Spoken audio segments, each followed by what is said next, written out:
In today's chess video, we are going to look at some amazing chess opening tricks and tactical ideas in the Danish Gambit. We start with the king's pawn opening e4, e5 followed by d4, which is the center game. The most common reply from black is to take this pawn, which is the accepted line.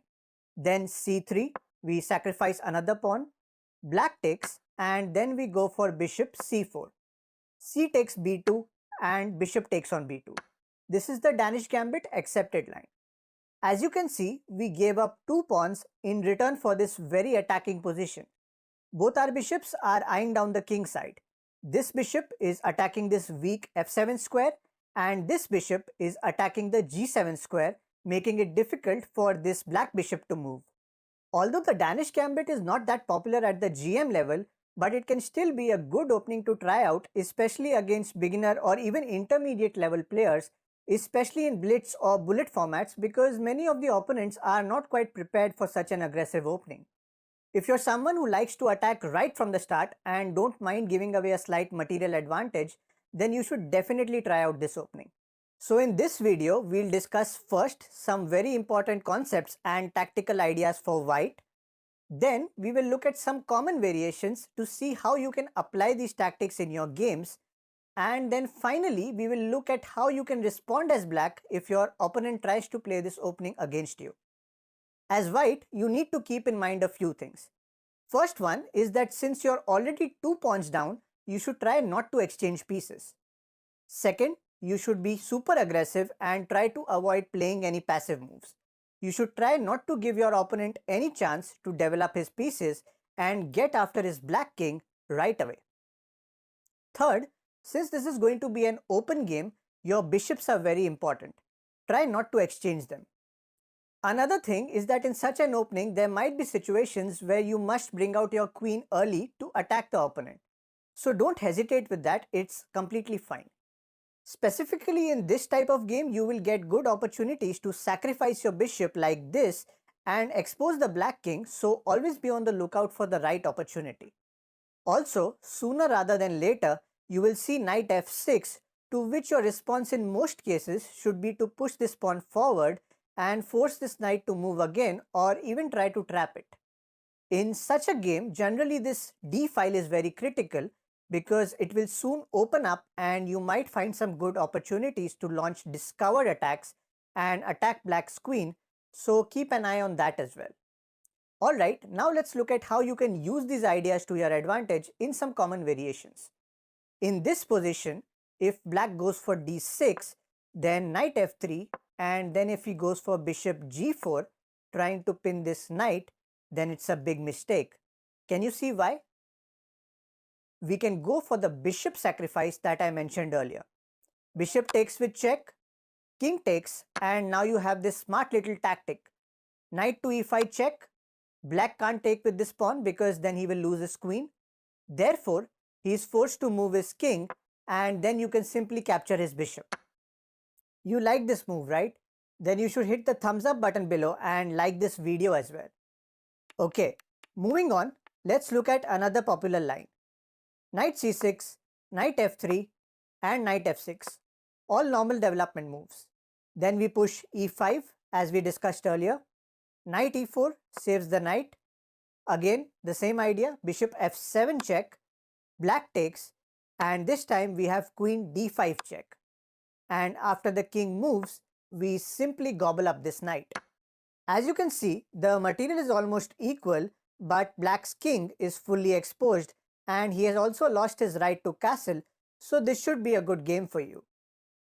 Going back, another famous line goes as follows.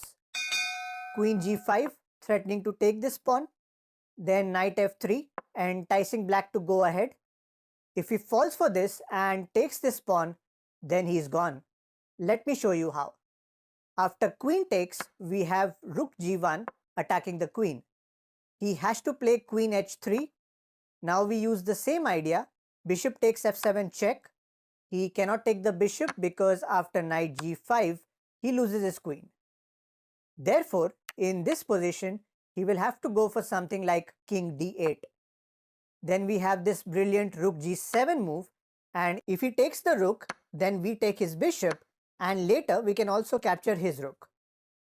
Going back, if he does not take the rook, then he must move his knight because it is attacked twice by a rook and bishop.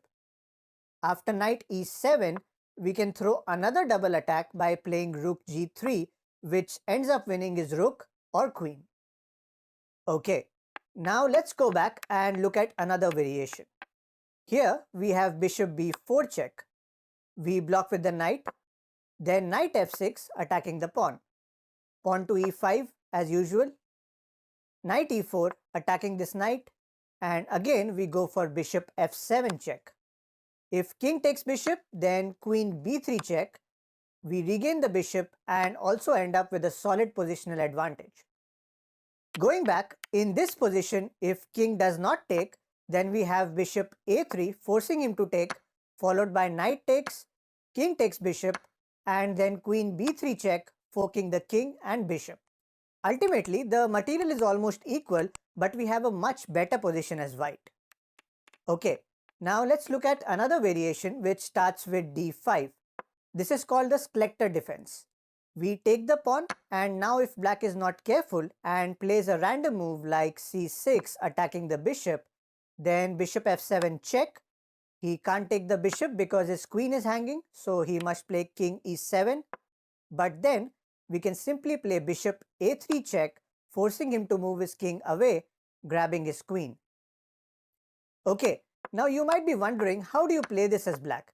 I mean, how can you stop white from inflicting any damage? Well, the best way to counter this opening is the Schlechter defense, but you need to know the correct way to play it. After d5 and bishop takes d5, your best move as black would be knight f6.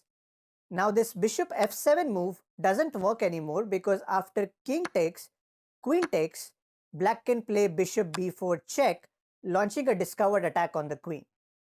Ultimately, white loses his queen, and after all this, if you look at the position, black ends up with a slight advantage. As black, you also have the option to simply avoid this gambit right from the start. After the initial moves, on move 3, instead of taking the pawn, you can simply decline the gambit and play d5, which is the Capablanca defense. The material remains equal, but you prevent white from playing an attacking game. Okay, so here's a chess puzzle for you all. It is white's turn and you need to find the best move continuation for white. Do share your answers in the comment section below. If you like this, then you should definitely watch this video as well, which is all about the Sicilian defense.